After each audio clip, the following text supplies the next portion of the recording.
musicalement, qui est Koffi Olomide? Musicalement, je pense déjà bien que dans plusieurs de tes émissions, la passage n'a pas été nayo. Dans le bas toujours que Koffi Olomide a un symbole. Il y a musique à Congo. Ok. Koffi Olomide a une représentation de musique congolaise au sens du terme. Très bien. Parce que il faut le dire si Koffi Olomide a parmi bateau ba apporter et belé la musique congolaise. Entre autres bateau le lobe bako bete la tolo pour na ba expression française na banzembo na bango. Koffi Olomide déjà l'a fait depuis la nuit du temps. Ok. Donc c'était déjà l'une des particularités incontournables de la personne de Koffi Olomide. Mais alors, tant que tu as Koffi Olomide a parfait, Koffi Olomide a côté mingi ya mabeki ya malam. Moi je pense bien que ce n'est qu'un détracteur de la personne de Koffi Olomide a eu quoi agencer ce genre de pensée. Ok. Voyez-vous, à celle telle que tu es, tu n'es pas parfait. Moi aussi également. À l'exception peut-être de Jésus-Christ. Parce qu'il y a une mission bien spécifique à accomplir. On a-t-il le hasard assis à droite, il y a papa. Bref, Koffi Olomide a ses points positifs, a aussi ses points négatifs. Mais moi, à mon avis, on a beaucoup plus tendance à taxer de Koffi Olomide de tous les péchés d'Israël, tout en ignorant que ça n'a rappelé un point positif. C'est que ce n'est pas. Voilà pourquoi tout à l'heure, ce n'est que des détracteurs de la personne de Koffi Olomide. Comme on a beaucoup plus ensemble à Koffi Olomide et pour l'âme à Koffi Olomide. Et voilà. Insulter Koffi Olomide na bateau baza pro-Fali. Est-ce que Ben m'avait me condamné l'acte? Automatiquement, je condamne l'acte. Arcel, il faut tous à un certain moment de la vie de bateau, tous à la attitude de la reconnaissance. Très bien. Fali, c'est grâce à Koffi Olomide. Dans l'émission précédente, tout ça là, il y a une qui très bien que tant que Fali a tala la temps, à tant morceau de mort, il y a Fali na tala la temps, bah il barre à côté. Très bien. Mais tout ça qu'on ignorait savoir, il y a Fali. Tout ça qu'on ignorait la qualité artistique de Fali.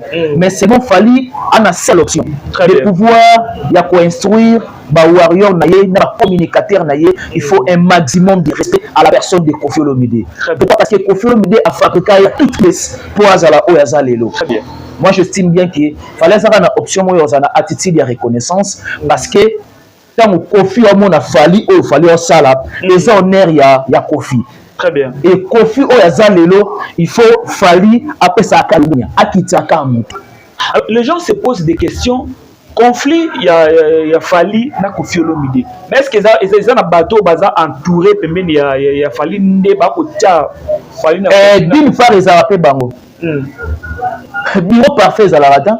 Très bien. Moi je me rappelle une certaine époque on attribuait pas mal de choses dans le bureau à faire mais le lot langage journée ça va les sous-souter. OK. Bref, bureau parfait Zaté. Même Koffi Olomide il peut un bureau parfait. Très bien. Fali peut également un bureau parfait. Cela veut dire simplement que un moment, moi j'estime que bateau bazara tout autour il y a artiste balinga ba kota bango na ba conflit na ba collègue ba artiste mususu. Très bien. Je prends d'abord l'exemple de Fali. Est-ce qu'il y a un temps réel un communicateur ou soit moto aza pro Fali il peut prendre ses leaks il y a le baquete Fali aza Koffi en mieux. Non, là c'est un péché mortel dans la musique. Très bien. C'est un péché mortel. Pour péché mortel. Pour confier ça la musique. Na album na ye, na opus na ye. Fali nous a comité. Fali nous a comité. Mais ben, je ne suis pas persuadé parce que Koffi Olomide c'est une fierté. Voilà. Fali aussi c'est une fierté. Alors, parce que en termes il y a un album. Bah merveille que quand album il y a Koffi, il y a Fali nous comité. C'est vrai que Fali aussi ceux qui va salir comparaison il y a Koffi, il y a Fali musicalement. Moi je trouve que c'est ma fierté. Ouais, c'est vrai. Et le rangement on a tout à l'heure sont énumérés par éléments. En termes d'album. Très bien. C'est-à-dire il n'y a pas de débat, il n'y a pas match, il n'y a pas photo. OK. C'est-à-dire Koffi a une longueur d'avance d'ici jusqu'en Inde, la nuit de lui-même. En termes d'écriture, c'est vrai que Fali a aussi vraiment des écritures impressionnantes. Des valeurs. Des lots, oui, on ne disconvient pas. Très bien. Mais surtout tout ça, là, vraiment décortication ou encore tout ça, là, vraiment donc analyse du langage. Il y a un djembo après un djembo. Koffi a un coucou. OK. Tu dois comprendre. Très bien. Aujourd'hui, la phaser, ça explique beaucoup de choses. Le parcours de la fille, c'est vrai qu'il fallait aussi avoir des soucis. Très bien. Bref, moi je pense déjà que pour nous beaucoup plus dans de peur que Christ a son ambangoté. C'est un péché mortel. Très bien. C'est une erreur, hein? Déjà au départ, les erreurs. Ce Fali a beaucoup de réalisations dans la musique, en termes de prestations, en termes de, je ne sais pas moi, de trophées. Très bien. Là, je peux bien me convenir. Mais en termes d'écriture, Kofi est égal à lui-même. Aza en série, comme il a toujours la question de le dire. Donc, si on peut comparer, on a des questions qui sont en termes d'éléments. Mais il y a aussi des choses où il fallait faire la musique où il faut faire salité, non? Ça, c'est en termes de trophées, j'ai fait le convenir. En termes de concert. Parce que Kofi, la carrière a tiré la salle, il y a 20 000 places. Très bien. À l'époque, Bercy, ils allaient à Accor Arena. Ils avaient moins de 20 cas. Olympia aussi également, des élites de Paris, j'en passe pour ne citer que échantillon, il y a Salouana. Et aujourd'hui, il y a des Arena. Accor Arena. Ils avaient Bercy, mais comme il a formé le lieu à 20 000 places. Très bien. On a Paris La Défense Arena. Comme il a formé dessus à 45 000 places. Voyez-vous? Très bien. Donc, ils ont exploité il fallait à Sali. Aucun musicien congolais a Sali. Mais cela ne veut pas dire que tu es là, il a Paris La Défense Arena, Baptiste Ok. Donc, c'est une course qu'on regarde toujours. Mais il y a aussi des cofifils où Bazan a du mal à avaler au Bakino, Fali a vraiment l'équipe Kofi. Bon, Baza na kilo ya Rolobango, on a convenu na bango, tu sais les quoi? Ok. Parce qu'il d'abord que Fali a une attitude de reconnaissance à son créateur, musicalement. Ok. C'est vrai, pendant que bango moko, une installation hygiénique, on n'en disconvient pas. Mais déplorera simplement attitude, il a Fali, na on perd du mal naé, on a bien parfois c'est ça. Et ça, moi raisonnement sadique. Très bien. Pour honneur et Moutoumoko et puis salir la suite. Très bien. Donc, c'est l'une des raisons pour laquelle on va aller en côté. On va gober en côté. Nana se convenir en bango. Très bien. Fali aïeba Kofi qui est Kofi. Donc voilà. Très bien. Très bien. Alors, éloge nous tout on appelle ça na Fali Poupa. Nangambu ya ba supporter na ye. On a ben mavembo ezara réalité. Bon, mérité éloge Fali a mérité éloge na ye. Mais moi je pense que Bakenda peut moi extrapola. Il est numéro 1. Non, d'ailleurs la question la numéro 1 dans la musique na s'opposera à nango, na antagoniste nango. OK. Vous comprenez? Très bien. Mais écoutez, nous avons vécu l'époque de JB Ewera à titre exemplatif. Vas-y. Jiba Sali Ewera Sali Boye. Très bien. Jiba Binisi Ewera Binisi Boye. Et à l'époque, tu vas nous Jiba numéro 1, Ewera numéro 1. Ce n'est que dans l'époque où il a fallu le lot, il langage Yassika numéro 1 dans la musique. Non! Et ça, football, pour le Real de Madrid, des meilleurs clubs du monde. Parce que c'est le club le plus titré en Europe. Très bien. Vous comprenez? C'est-à-dire tout ça à la part des choses, la discipline. Très bien. Fallait un numéro 1, mais à ça, il y a honneur, il y a musique, il y a Congo. Puisqu'il fallait, il a l'obligation, il y a comme ça, éloge, pas à Kofi Olomide. À ça, respect. Oui. Et ça, bon, on a quand même ça fait une obligation. Et moi, c'est pas une obligation. Pas forcément. Bon, tant on dit pas forcément sur le moment terrain. Parce que respect est réciproque. Oui. Tant il fallait respecter Kofi, mais tout, il faut ça. C'est ça. Mais est-ce qu'on doit ensemble une mission? Ok. Pro Fali, ça le rapport à Kofi. Très bien. Jouer ensemble une mission. Pro Kofi, ça le rapport à Fali. Très bien. Et on comprend que il a Fali, il a tendance à offenser Mingi. Même en termes de langage, il a un langage déplacé Makasi à la personne de Kofi. Très bien. Contrairement à Kofi, il y a une réserve. Très bien. Quand tu as même la vie privée, j'en passe, ça dérange. Très bien. S'il faut parler de Kofi, on parle de Kofi, rien que dans le contexte, il y a parce qu'il est musicien. Tout le monde dans le contexte, il y a ma vie privée, ça n'a rien à voir dans l'émission. C'est vrai que dans l'émission, langage, comment dirais-je, ma vie privée, ça va les sociétés. Homme public, la vie privée, nayebi te soki ezala na code nini, nayebi te soki ezala na constitution nini, nayebi te soki ezala na ouvrage nini, soki na brochure nini. Bref, respect wana, il faut ezala réciproque, je n'en disconviens pas, mais prof ali batama ina vino na ba langage déplacé à la personne de Kofi. Alors, conflit comme to le Kofi Olomide. Conflit à Kofi na Diddy Stone. Est-ce que c'est vrai base nango to soubassement nango mutu aza à la hauteur c'est Cindy Leker? Na kokota terrain on a moins minute mais j'aimerais bien expliquer un peu des mots. OK. Ah c'est le dit que moi na nyos tout. Papa na ye soit kabwa na maman na ye. Nazuka juste là moi na moi si. Exemple la mère ali na Diddy Stone. Sache bien que azoka par mère na bango. OK. Et surtout quand ça moi la moi si. Très bien. C'est-à-dire au visé là que était un jour et l'autre comme les mère na se peut comme les ngai. Tout le monde joue en langage chinois et belé vernaculaire les enfants de la rue les ara soutien super la divorce. Très bien. Essaye de réaliser la grandeur de la situation au sein de l'histoire à côté d'Ango. Mais seulement moi j'aimerais bien solliciter le cœur d'une mère. Très bien. Il y a Cindy à la personne de Diddy Stone. C'est très bien. Bana mobali na yo baka bana yo. Très bien. On a pris, et c'est la première question tournée. OK. Cela dépend de l'éducation. Ça dépend de l'éducation. Ça veut dire que bien éduqué, automatiquement au traité. Bon, c'est vrai que moi, pour tout ça, peut abattre, on peut s'appeler moi privilège, non pas banana yomoro biologique, banana no air, moi cotérite, mais il y a de mère et de mère. Il y a sollicité vraiment mon thème, il y a mon maman wana, Cindy Zouango, Atama Inavino pour consolider vraiment la famille Olomide. Mais est-ce que vous êtes contre na propos to ba dire ya Karine Mokonzi? Karine Mokonzi a placé ba mona ye à lobby Didi a koki ko manquer Cindy du respect, c'est normal, mais ce qui a manqué de Kofi Olomide du respect on les a mambé parce que ayebi Cindy na casquette ya mwana musala ya orchestre na bango. Mais c'est que statut change. Ah OK. Mais statut change. Très bien. Comment madame Olomide statut échangea. Bien avant, je peux me convenir dans Karine Mokonzi. OK. Mais aujourd'hui, tout est allé sur l'angle bongoté. Ou soit il y a la part des choses vraiment. Très bien. Lelo aza moisi à papa. Disons Diddy Stone, comment la Cindy maman et revenir d'une bonne éducation aussi. Très bien. Vous comprenez? Après ça poto té. Parce que les gens qui fait à botina Cindy, ba fortune nyos tout.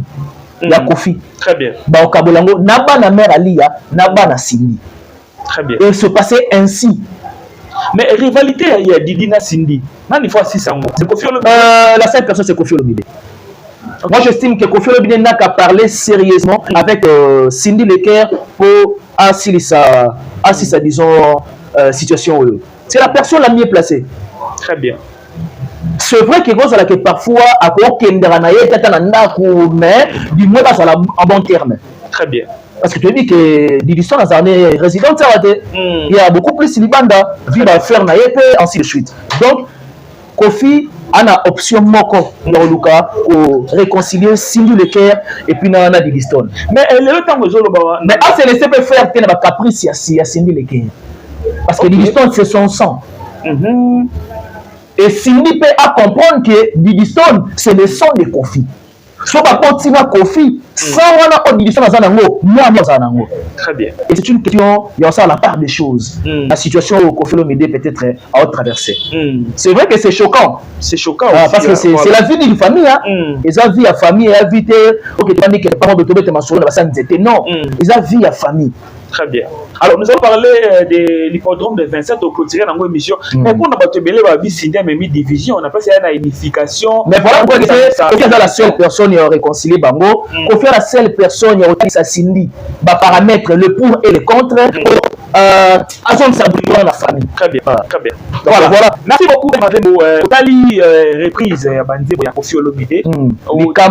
Likama. Mère Chantal et Beaux vraiment hippodrome. La question beauté. Hôtel on a un nid. Il y en a deux volets selon Gaï. Ok, vas-y. Volet à Liboso, ce sont des chansons d'or. Aligi a fait revivre du sur sentiment. Ok. Pour me mettre en route vers hippodrome. Très bien. Très bien. D'été. Voilà, deuxième volet. Deuxième volet, et ça sous forme, il y a promotion pour l'hippodrome de Vincennes. Très bien. Très bien. Et par là, et puis ça va sous force sur le baguette, Kofi Olomide est égal à lui-même. Et alors, l'antiembo, Foutadom. Foutadom. Ah, mais non. Foutadalo, mais le gars Diallo, c'est ce qu'on fout. Quand la stratège, il était Ismaël Ebal, le généré de London. Alors, qui est même à la fierté dans ma casse, on laisse coller Kofi Olomide. C'est Fali. C'est Fali. Oui. Fali Azoua, touche nyonso ya Kofi. Oh, soleil, une première. Aux une effervescent. Au moins, c'est-à-dire, patron d'un orchestre, de manière identique. N'a pas un travailleur de la main, chinois. N'a pas un travailleur naïf. Très bien. Très bien. Habillement identique. Et puis, pour la ressource, on a mal à merveille. Très bien. Sont vraiment définisseur vraiment musique sont agréables à l'oreille, effervescents. Donc, na Congo, mouton une fois nous tout à tout le macasse pour la Kofi, c'est Fali. C'est Fali. Aujourd'hui, si nous parlons de Fali, Claude a toute une panoplie. Na Claude nous avons Fèvre, nous avons Héritier, nous avons Fabregas, nous avons des Dépliques, nous avons des Bikington, Bassel, j'en passe. Très bien. Mais ce qu'on parle si du côté clan latino. Comme le lion c'est Zali. La seule personne où on a vraiment senti qu'elle était tenace, c'est Fali. Mais Ben, toujours le bilan il peut donc clôturer dans l'émission. Mais bah tu m'as dit Kofi à BBC na bandem pour la reprise il y a bandem bona. C'est belé à remix dans mon ami na authenticité. OK. Il y a toujours des nuances, il y a toujours des touches. Bah savoir ba touche moi ba retrancher mais c'est la musique. Parce que nous sommes pas sa connotation ma belle en musique. Musique c'est ça pour il est traité. Très bien. Mais c'est une science. Ça dans un moment il y a Foutadalo et ça va mon octave mais même modulation alors ça va de son mieux à Luka ajouter parce que la science est progressiste. On dit que la stationnaire faut pas remarquer que une nouvelle touche très bien. Après on que la salle remix mais bazui titre indien voilà mieux tout parce que c'est Foutadalo mais le héros Foutadom. Très bien. Déjà, c'est nuancé en termes de titre. Et puis même en termes, même, il y a, bon, c'est vrai qu'on peut garder l'ossature. Il y a, comment dirais-je, il y a une belle idée. Mais, moi, touche-moi Mickey quand même. C'est quoi l'idée? C'est un artiste éduqué. Oui, Kofi touche le cœur, l'âme. Et puis, on est dans Kofi Mingi. Là, j'aimerais bien d'ailleurs, on a des volants. On est dans Kofi Mingi, c'est difficile, moi, ça boye. Très bien. Très bien. Mouton à la Kofi trop. Et difficile, moi ça vous y aller. On va dire un plan favori. Dans un pratique nayo, à l'équipe Zopola, na Goku Misazeyo, Nenga Lindayo, na Dolinga toujours. Yo que battre les Real de Madrid contre Barça. Bah supporter là, bah supporters, il y a disons il y a Real de Madrid, bah c'est les engagés. Non. Alors, parlons de l'hippodrome, donc émission. Le 19 juillet, l'hippodrome de Vincennes. Alors, il y a les amis. Il y a autant de sa face au monde que l'Afrique a un Kofi Olomide qui est la légende de la juste valeur. Et voilà pourquoi on a plus loin. Oui, mais il y a des commentaires dans la c'est pas une salle, c'est un espace. C'est Kofi Olomide. Ok. Ces derniers temps, il faut actualiser simplement la promotion. C'est la personne de Kofi. Au moins, il a remis sur le box intemporel. Et ça parmi les éléments stratégiques. Pour la promotion, il y a hippodrome de Vincennes. Mais il y a un artiste populaire. Mais alors, ça va choix, hippodrome de Vincennes, espace Wana. Ceux qui font ça artiste populaire, bon, ça va. Je me conviens avec toi, qu'on fait ça artiste populaire, mais Azan a bandé moi populaire. Ah, là, vous avez tapé, hein. Vous avez tapé. Ah, mais bandé moi populaire. Ton ligne a dit ça. On fait bandé moi populaire. Mais Azan a bandé moi populaire. Papa, chaque samedi, rendez-vous dans la salle. Parce que c'est un geste de ta part, Kofi a l'obité.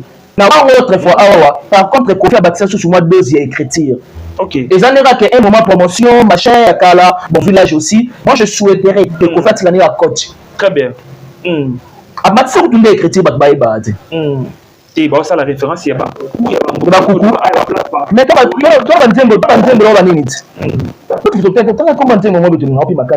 femme. $1. $1, voilà.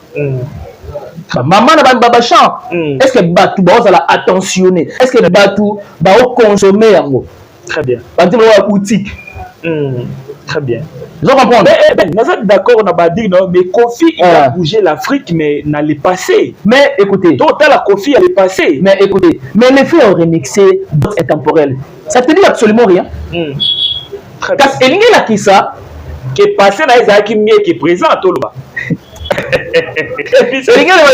elingi ba simplement omoni Kofi olobi ke te pendant nini na le passé bon ça va ba ka répéter à le passé a bercer mitema na bango a berner mitema na bango mais Kofi elle est passé azobeta hippodrome sans Fali sans Modogo sans Mtitou basé belé ba so invitation eza pour la mutunyo tout mais ça représente qualité toujours na ba Olympia point nité parce qu'il va falloir bazater c'est possible par contre écoute bataille à Olympia la musique d'hier et d'aujourd'hui vous remarquerez que les côté mon a deux à l'air moroboy est-ce que à l'époque qu'on fait ça bandit le roba bado à l'époque qu'on fait ça bandit le roba selfie comme en photo c'est-à-dire à saline nzembo na adaptabilité à phénomène de l'époque là c'est Kofi mais est-ce que dans la latine on a encore des Fali on a encore des soleils t'es quartier la terre en deux tigala na enregistré na Cindy il faut que je sois sincère envers moi-même. Très bien. Et tigala dans un parmi bateau na lingana dénoncer yango.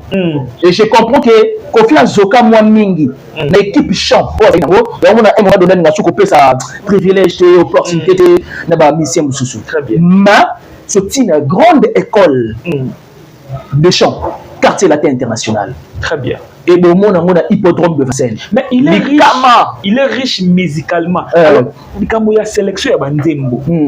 Comment est-ce qu'il faut faire aussi la choix à Bandim? Parce que Bandim est tellement belé. Et ça est difficile, Makassi. Pourquoi? Parce que même maintenant, hippodrome de Vincennes, je ne pense pas que Kofi peut interpréter des albums. Non. Très bien. Et aujourd'hui, Kofi Olomide a 24 à 26 albums. Vous comprenez? C'est déjà de trop. C'est déjà de trop. Il faut une bonne sélection pour bouger hippodrome de Vincennes. Très bien. Le roi personnellement, à quel monde arabe, voilà. à jouer quelque chose. Banzé le peut-être même sur la pomme verte. Banzé le musulman, non pas mixer on la gosse intemporelle. Voilà. Banzé le Banzé on a la peu trop bouilli. Sylvie. Très bien. Boline se creuser ti avait pour ma belle de bakoufi manachon. C'est la meilleure chanson du monde arabe. Aussi Banzé le c'était un obligé des albums millions. Et Franck non attends. Attends sur Banzé le c'était un mobile. Très bien. Vous comprenez? Très bien. Donc, en tout cas, juste moi, en tout cas, et personne n'était mal battu. Très bien. Avec mon hippodrome de Vincennes. Du côté animation, selfie, loi. Très bien. Avec selfie, loi, on est mon sous-sol. On a le grand bateau, et qu'on bouge hippodrome de Vincennes. Alors, l'émission est finie. Alors, talent, rien de bien. Ouais.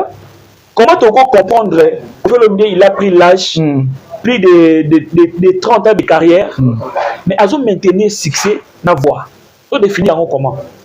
Discipline. Ouais. Quand on sait ce que l'on veut, que ça va être facile. Avec que musique, il faut la voix. Très bien. Donc, santé, en bonne et due forme. Donc, je pense bien que Kofi Olomide a un conseiller en matière de la médecine. Très bien. Je pense bien que même peu ni donc très bien. Alors, c'est fini. Il a habité là-haut, voilà. Va retenir le 19 juin à l'hippodrome. Va retenir simplement un événement du siècle. Ok. Et va retenir ma merveille et vous allez vraiment au rendez-vous ce jour-là. Très bien. Et Kofi Olomide or sa face au monde qu'il t'a fallu à toutes pièces. Voilà. Très bien. Et puis hippodrome de Vincennes, tu l'as souligné ici, et ça saleté. C'est comme un espace aérien. Voilà. Donc il faut pas procurer vraiment. C'est le tomber le soir. Ne la cala vite, va bien arrêter, on a 9 minutes, vite faut faire tomber le soir. Très bien. Va éviter de tomber le soir. Va procurer déjà bien à bango. Voilà. Et puis Tara Kofi Olomide sali approximativement 14 heures d'absence. Disons dans la France. Très bien. C'est que station va danseuse. Les autres côtés je ne sais pas moi divorce et ainsi de suite. Bref, Kofi aka Kofi. APK moto. Très bien. soutenir pour Voilà, merci beaucoup Ben. Alors, à la santé. Voilà, l'émission est finie. D'abord, quand on est dans ma santé, on est dans mon sprite. Pas bouler quand on va bouler. Alors, deux, trois personnes m'ont moté. Merci beaucoup à toi d'avoir pensé à moi, de partager de la sorte. Merci à la noblesse oblige Mavembo, futur matin. La grande terre de Johanna Gladiens Mavembo, de Bessi Bazonga, Israël Mavembo et Nirvana Mavembo. Et merci aussi à nos abonnés parce que ça l'a tellement bien et à vous soutenir. Soutien à partage, il y a des suggestions, commentaires, ça nous arrange. Très bien. Voilà. Merci beaucoup Ben Mavembo pour la disponibilité. L'émission est finie. Merci à Nguyen Mbemba.